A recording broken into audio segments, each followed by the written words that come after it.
제가 서울에서 제주로 온 지가 이제 한 20년이 좀 넘었습니다. 2003년도 12월 4일 날에 제주에 왔고, 그리고 이제 지금까지 지내게 됩니다. 근데 가끔 이제 서울에 올라갈 때가 있습니다. 올라가면은 예전에 그렇게 신방을 다니면서 익숙했던 거리들이 굉장히 낯설게 느껴지기도 합니다. 특히 지하철 같은 경우를 타기 위해서 들어가게 되면은 어느 길로 가야 될지 잘 분간이 되지 않습니다. 그래서 때로는 나왔다가 다시 들어가서 또 다른 길을 찾아서 나오는 그런 일들도 있게 됩니다. 우리가 살다 보면 이제 우리에게는 어떤 길을 가야 되는가에 대한 어떤 선택의 기로에 있을 때가 있습니다. 왼쪽으로 가야 되는지 오른쪽으로 가야 되는지 우리에게 불분명하기 때문에 때로는 힘들 때도 있습니다. 좀 더 쉬운 길을 택해서 가기를 원하고 있고요. 그리고 때로는 힘들고 어려운 길을 우리는 되도록이면 선택하지 않으려고 노력을 하고 있습니다. 그때 우리는 이런 갈등 가운데서 이제 잠시 멈춰 서서 바라보게 됩니다. 갈등이라는 것은 여러분, 우리가 한문으로 보면은 칙갈자를 씁니다. 그러니까 이 칙이 뒤엉켜져 있는 상태를 말하는 것입니다. 그래서 매우 혼란스럽습니다. 어느 것을 선택해야 될지, 무엇을 어떻게 결정해야 될지 매우 어려운 상태를 가리켜서 우리는 갈등이라고 말하기도 합니다. 그때 우리는 어떻게 할까요? 잠시 멈춰섭니다. 그리고 좌우를 둘러보게 되죠. 내가 이 길을 가야 되는지, 저 길을 가야 되는지, 내가 좌측으로 가야 되는지, 때로는 우측으로 가야 되는지, 아니면 되돌아가 가야 되는지. 우리는 이런 선택에 많은 어려움들을 때로는 경험하게 됩니다. 여러분, 우리의 인생은 사실 그런 것입니다. 끊임없는 선택 가운데 이루어지고 있습니다. 때로는 그 선택이 옳은 선택이기도 하고 때로는 그른 선택이기도 합니다. 지혜로운 선택이기도 하고 어리석은 선택이기도 합니다. 어떤 때는 지금까지 내가 걸어온 길이 돌아간다는 것은 너무나 힘들기 때문에 때로는 돌아가는 길을 선택하지 않을 수도 있습니다. 그러나 우리에게는 용기가 필요한 것이죠. 왜냐하면 그 길을 계속한다면 그것은 우리에게는 유익하지 않은 길을 가는 것일 수도 있기 때문입니다. 잘못된 길을 아무리 오래 걷고 오래 가고 그리고 그 길을 아무리 빨리 간다 할지라도 그것은 결코 유익한 길이 되지 않기 때문입니다. 왜 우리는 빠른 길을 선택합니다. 그런데 바른 길을 가야 됩니다. 아무리 빨리 간다 할지라도 그것이 원하지 않는 길, 우리의 목적지가 아니라면 우리는 그 길을 아무리 갔다 할지라도 그것은 결코 우리에게는 전혀 도움이 되지 않습니다. 오히려 많은 시간을 낭비하는 것이고 많은 에너지를 낭비했을 뿐입니다. 그런데 성경은 우리에게 선택을 요구할 때가 있습니다. 예수님께서는 사랑하는 사람들에게 선택을 요구합니다.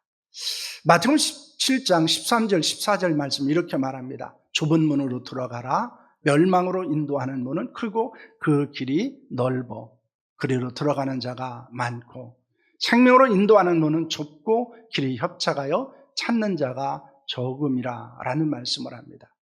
좁은 문이 있고 넓은 문도 있습니다. 좁은 길도 있고 넓은 길도 있습니다. 여러분, 우리는 일반적으로 많은 사람들은 어떤 문을 선택할까요? 넓은 문을 선택합니다. 그리고 넓은 길을 선택하게 됩니다.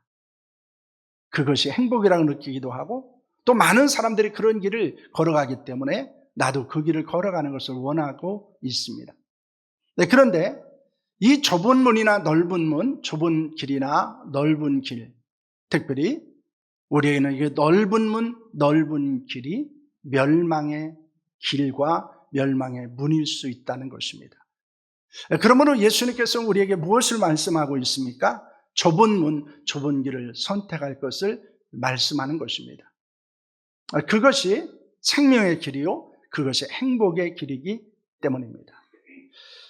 그래서 많은 사람들은 이런 선택의 기로에서 넓은 문을 선택하고 넓은 길을 선택하지만 예수님께서는 그 문과 길은 멸망과 불행으로 가는 길이기 때문에 좁은 문과 좁은 길을 선택할 것을 말씀하고 있습니다. 인생을 살면서 우리는 이 벽과 같은 상황에 직면할 때가 있습니다. 모든 것이 막혀 있습니다. 희망이 전혀 보이지 않습니다. 여기서 벽이라고 하는 것은 인생의 많은 문제들을 이야기할 수 있습니다. 인생의 고난, 역경, 절망, 이런 것입니다. 그런데 가장 큰 문제는 무엇일까요? 죽음이라고 하는 것입니다. 예전에 앞에 있는 자연사박물관에서 서울대 명예교수인 정연채 교수가 와서 죽음학 강의를 한 적이 있습니다. 우리나라에 죽음학 강의를 하는 사람은 그렇게 많이 없습니다. 그런데 이 정연채 교수는 의사고 그리고 서울대에서 교수를 지냈던 분입니다. 근데 그분은 한국에서 아주 유명한 죽음학 강사입니다. 하버드 대학에서도 이 죽음에 대한 강의를 하고 그 학생들이 많이 그 강의를 듣고 있다고 합니다. 요즘에 우리는 웰다잉이라는 말을 사용하기도 합니다. 우리가 어떻게 사는가도 중요하지만은 어떻게 죽는가, 어떤 죽음을 맞이하느냐라고 하는 것은 사실 더 중요한 것일 수 있습니다. 왜냐하면 우리는 이 세상에서 영원히 사는 존재가 아니기 때문입니다. 그런데 그 정연채 교수가 강의하면서 이런 이야기를 합니다. 죽음은 어떤 사람에게는 벽일 수도 있고 어떤 사람에게는 문일 수도 있다라는 것입니다. 이것은 의미가 있습니다. 어떤 사람에게 죽음은 절망일 수 있어요. 그러나 어떤 사람에게는 그 죽음은 새로운 인생을 걸어가는 문일 수 있다는 것입니다. 그분이 기독교인인지는 잘 모르겠습니다. 그러나 그분의 강의 가운데서 저는 기독교적인 죽음이 무엇인가를 한번 생각하게 됩니다. 기독교에서 말하는 죽음은 벽일까요? 문일까요? 문입니다. 왜냐하면 기독교에서 말하는 죽음은 절망이 아닙니다. 그것은 새로운 삶을 살아가는 것이고 천국의 삶으로 들어가는 문을 열고 나가는 것이기 때문입니다. 그렇기 때문에 기독교인에게서 이 죽음은 천국으로 향한 문을 열고 들어가는 것이다 라고 말할 수 있습니다. 여러분, 인생은 수많은 벽이 있습니다. 많은 문제들을 가지고 있습니다. 그런데 그 벽은 우리에게 절망을 주는 것이 아닙니다. 우리에게는 새로운 길을 열 수 있는 문이 있다는 것입니다. 여러분, 벽과 같은 상황 가운데서 우리는 문을 여는 기회를 얻어야 합니다. 여러분, 그것을 우리에게 주는 것은 무엇입니까? 우리가 벽과 같은 상황 속에서 절망의 상황 가운데서 문을 열고 나아가는, 그래서 새로운 길을 걸어가는 것을 하나님은 우리에게 말씀해 주셨습니다. 예수님은 요한복음 14장 6절에서 이렇게 말씀합니다. 예수께서 이르시되 내가 곧 길이요 진리요 생명이니 나로 말미암지 않고는 아버지께로 올 자가 없느니라는 말씀을 하고 있습니다. 우리는 모두 죽습니다. 우리는 우리의 인생을 끝내고 하나님 앞에 서게 됩니다. 그런데 어떤 사람에게는 그 죽음은 끝입니다. 그러나 어떤 사람에게는 죽음은 또 다른 길일 수 있습니다. 그런데 우리는 그 하나님께로 이르는 길, 하나님이 예비하신 천국의 문으로 들어가는 그 길은 예수 그리스도 안에 있다는 사실을 말씀하고 있습니다. 종종 한라산을 정상을 가기 위해서 올라갔는데 정상에 못 가는 사람들이 있습니다. 어떤 사람들일까요? 어리목으로 갔거나 영시로 간 사람들입니다. 그 사람들은 한라산 정상을 향해서 가요. 그런데 종종 못 가고 윗세오름까지만 갔다라는 이야기를 듣습니다. 왜 그럴까요? 거기까지예요. 1700고지인가요? 거기까지밖에 갈 수 없어요. 어려목으로 가거나 영실로 올라가면은 한 5km, 6km 정도를 갔음에도 불구하고 정상에 올라가지 못합니다. 왜냐하면 거기는 막혀 있어요. 정상에 가는 길은 어떤 길입니까? 관음사 코스나 성판악으로 가야 됩니다. 그런데 육지에서 온 사람들이 종종 그것을 몰라요. 예전에 서울에서 내려온 제 아는 지인이 정상을 못 갔대요.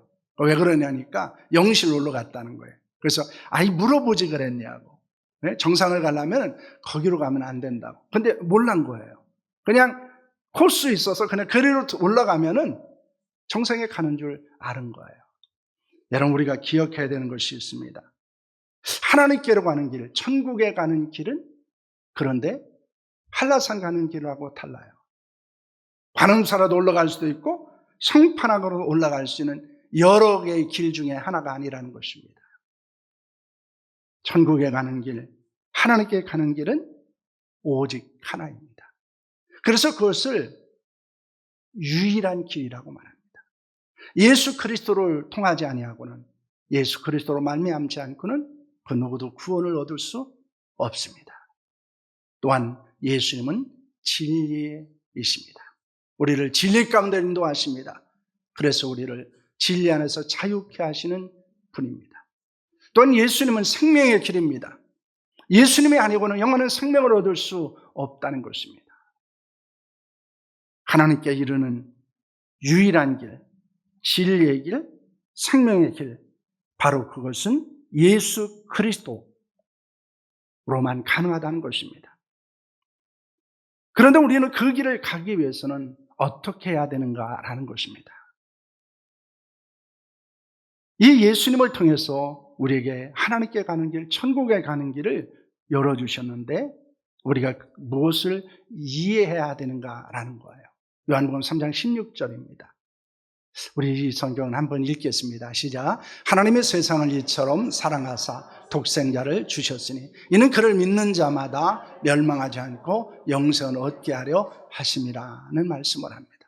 두 가지를 알아야 됩니다. 첫째는 하나님의 사랑입니다. 하나님이 우리를 사랑하십니다.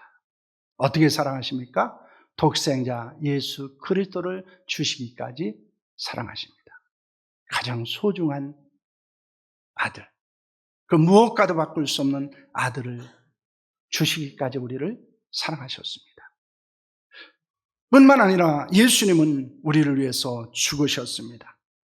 예수께서 십자가에서 죽으신 그것은 우리를 살리기 위한 것입니다. 성경 우리에게 말씀하고 있습니다. 모든 사람의 죄를 범하였음에 하나님의 영광에 이르지 못하더니, 그리고 죽은 후에는 심판이 있고 죄의 값은 사망이라고 말씀하고 있습니다. 예수님의 죽음은 우리의 죄값을 지불하신 것입니다. 예수님의 죽으심으로 말미암아 우리는 생명을 얻게 되었습니다. 이것을 믿어야 한다는 것입니다. 하나님의 사랑, 하나님이 여러분을 사랑하신다는 것, 그리고 예수님께서 내 죄를 위해서 죽으셨다는 사실을 믿는 것입니다. 그러면 우리는 멸망하지 않고 영생을 얻게 된다고 말씀하고 있습니다. 그러면 어떻게 믿을 수 있는가 하는 것입니다. 그 예수님을 어떻게 믿을 수 있는가 하는 거예요. 요한복음 1장 12절 이렇게 말합니다. 영접하는 자 곧 그 이름을 믿는 자들에게는 하나님의 자녀가 되는 권세를 주셨으니 라는 말씀을 하고 있습니다. 그래서 영접한다는 말과 믿는다는 말은 같은 의미를 가지고 있습니다. 영접한다는 말은 어떤 의미일까요? 그것은 마음의 문을 열고 받아들이는 것을 말하는 것입니다. 환대하는 것입니다. 환영하는 것입니다. 예수 그리스도를 환영하는 것입니다. 예수 그리스도를 환대하는 것입니다. 예수 그리스도를 마음에 모셔드리는 것입니다. 그럼 우리는 하나님의 자녀가 됩니다. 하나님의 자녀는 하나님의 집인 천국에 들어갈 수 있게 됩니다. 여러분, 그렇기 때문에 성경은 우리에게 이런 말씀을 하며 우리를 초대합니다. 함께합니다. 볼지어다 내가 문 밖에 서서 두드리노니 누구든지 내 음성을 듣고 문을 열면 내가 그에게로 들어가 그와 더불어 먹고 그는 나와 더불어 먹으리라는 말씀을 하고 있습니다. 여러분, 예수님께서 우리의 마음의 문을 두드리신다는 것입니다. 그럼 우리의 마음의 문을 열어야 합니다. 예수님이 두드리는 문, 마음의 문은 밖에는 문고리가 없습니다. 그것은 오직 안에서만 열 수 있는 것입니다. 예수님께서 우리의 마음의 문을 놓고 하십니다. 여러분의 마음의 문을 놓고 하십니다. 지금까지 예수 그리스도를 믿지 않으신 분이 계시다면, 때로는 믿음에 확신이 없으신 분이 있다면 오늘 마음의 문을 여셔야 합니다. 예수님께서 지금 저를 통해서 전해지는 이 말씀은 여러분의 마음의 문을 놓고 하는 하나님의 음성이라는 것을 여러분 믿으시기를 바랍니다. 그리고 마음의 문을 열고 예수님을 영접하는 것입니다. 그러면 어떤 일이 일어난다고 말씀하고 있습니까? 생명의 연합이 일어납니다. 예수께서 우리 안에 들어오십니다. 내 안에 들어오십니다. 그리고 영원히 나를 떠나지 않습니다. 나와 동행을 하십니다. 때는 고난과 역경 속에 있을지라도, 때로는 인간적으로 낙심과 절망 가운데 있을지라도, 때로는 치유할 수 없는 질병에 걸렸을지라도, 때로는 내가 실패하고 내가 넘어졌을지라도 그 예수님은 나를 떠나지 않습니다. 언제나 나와 동행하시고 내게 힘을 주시고 나를 구원하시고 나를 영원한 천국으로 인도하시는 줄로 믿습니다. 그렇다면 어떻게 그 예수님을 내 마음에 모실 수 있는가 하는 것입니다. 어떻게 예수님을 믿는가라는 거예요. 예수님 저를 사랑해 주셔서 감사합니다. 내 죄를 위해 대신 십자가에서 죽으시고 부활하심을 감사합니다. 저는 이 사실을 믿고 마음의 문을 열어 예수님을 나의 구원자로 받아들이려 합니다. 내 삶에 들어와 주시고 하나님의 사랑을 더 알아가도록 도와주세요. 예수님의 이름으로 기도합니다. 아멘. 이런 이 기도는 내 마음의 문을 열고 예수님을 내 마음속에 모셔드리는 기도입니다. 예수님, 내 마음의 문을 엽니다. 그리고 예수님을 나의 구주로 모셔드립니다. 예수님 말미암아 나는 영원한 생명을 얻고 영원한 천국의 백성으로 살아갈 수 있음을 믿습니다. 예수님 내 안에 들어오시고 나와 함께 하시고 영원히 나를 떠나지 않는 그 하나님의 거룩한 은혜를 경험하기를 원합니다. 라고는 기도입니다. 저는 오늘 처음에 우리 교회에 오신 분, 초청받아 오신 분, 그리고 믿음의 확신이 없고 때는 구원의 확신이 흔들리는 분들은 이 기도를 따라 하셨으면 합니다. 이 기도는 아주 짧은 기도지만은 이것은 우리가 진심으로 우리의 마음의 문을 열고 예수님을 모셔드리는 기도입니다. 이 간단한 기도가 여러분의 인생에 있어서 새로운 문이요, 새로운 길이 될 수 있는 줄로 믿습니다. 우리 한번 따라하도록 하겠습니다. 혹시 내 믿음이 흔들리거나 구원의 확신이 없거나 오늘 처음 오신 분들은 가슴에 손을 좀 얹으셨으면 합니다. 그리고 저를 따라서 이 기도를 하셨으면 합니다. 우리 성도들도 함께 하겠습니다. 예수님, 저를 사랑해 주셔서 감사합니다. 내 죄를 위해 대신 십자가에서 죽으시고 부활하심을 감사합니다. 저는 이 사실을 믿고 마음의 문을 열어 예수님을 나의 구원자로 받아들이려 합니다. 나의 삶에 들어와 주시고 하나님의 사랑을 더 알아가도록 도와주세요. 예수님의 이름으로 기도합니다. 아멘. 여러분, 우리가 이 기도를 통해 예수 그리스도를 영접하면 예수님은 내 안에 들어오셨습니다. 우리의 모든 죄는 사함을 받았습니다. 그리고 하나님의 거룩한 자녀가 되었습니다. 우리는 영원한 생명을 얻고 그 생명을 누리게 될 것입니다. 뿐만 아니라 하나님께서 우리를 위해서 예비하신 풍성한 삶이 시작될 것입니다. 여러분 이것을 기억하시고 우리는 내가 예수 그리스도를 영접한 자로서의 거룩한 삶을 살아가는 자들이 되기를 소망합니다. 그러면 우리가 예수님을 영접하면 우리의 믿음이 성장해야 됩니다.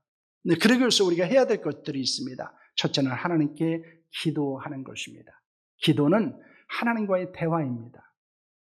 우리가 부모에게 대화를 요청하고 필요한 것들을 이야기하고 그리고 부모의 보호와 인도하심을 받는 것처럼 기도는 그렇게 하나님께 하는 것이고 그러면 하나님께서 우리의 필요를 공급하실 뿐만 아니라 순간순간마다 우리를 인도하시고 보호해 주십니다. 또한 하나님의 말씀인 성경을 읽는 것입니다. 성경은 영적인 양식입니다. 그래서 어린아이가 잘 먹으면요, 잘 성장하게 됩니다. 그래서 하나님의 말씀을 개인적으로 읽는데 가장 좋은 것은 요한복음부터 읽는 것이 좋다고 말하고 있습니다. 세 번째는 교회에 지속적으로 출석하고 신앙생활을 하는 것입니다. 왜냐하면 교회는 믿음의 성장을 돕고 행복한 삶을 격려하는 것이기 때문입니다. 그러므로 오늘 예수 그리스도를 영접하신 뿐만 아니고 우리의 성도들도 구원의 확신을 가지시고 이제 하나님 앞에 기도하고 말씀을 읽고 또한 교회에 지속적으로 출석하면서 믿음의 성장을 경험하고 또 서로를 격려하고 서로를 지지하는 그런 일들이 교회 안에서 경험되어질 수 있기를 축원합니다. 여러분을 환영하고 또 여러분을 축복합니다. 주 안에서 우리가 함께 하나님의 교회를 세우며 또 하나님이 주신 나라를 천국을 소망하는 하나님의 백성들로 살아갈 수 있기를 축원합니다.